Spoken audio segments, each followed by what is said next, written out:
জাতীয় চলচ্চিত্র পুরস্কারপ্রাপ্ত গুণী অভিনেত্রী জয়া আহসান বরাবরই কাজ দিয়ে দর্শকদের মনে জায়গা করে নিয়েছেন। দেশজুড়ে অসংখ্য প্রশংসিত সিনেমা উপহার দেওয়ার পর তিনি নিজের প্রতিভার আলো ছড়িয়ে দিয়েছেন ওপার বাংলাতেও।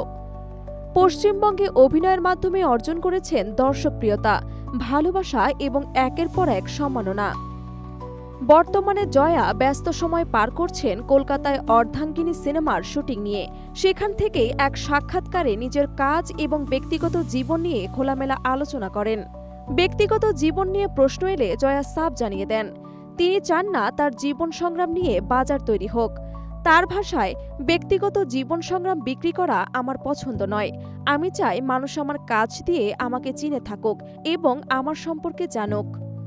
উল্লেখ্য, জয়া আহসান একসময় মডেল এবং অভিনেতা ফয়সাল আহসানের সঙ্গে বিবাহিত ছিলেন।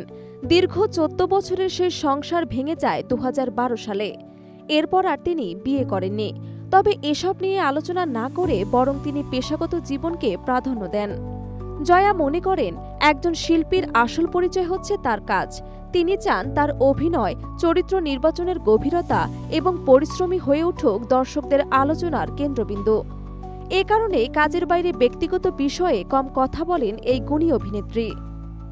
পশ্চিমবঙ্গের সিনেমায় তার পরিণত অভিনয় এবং চরিত্রে বৈচিত্র্য তাকে এনে দিয়েছে বিশেষ স্বীকৃতি। তিনি বলেন, আমার পথ চলা সহজ ছিল না, তবে আমি থেমে যাইনি। এখনো শিখছি, কাজ করছি এবং দর্শকদের ভালোবাসাই আমার সবচেয়ে বড় পুরস্কার।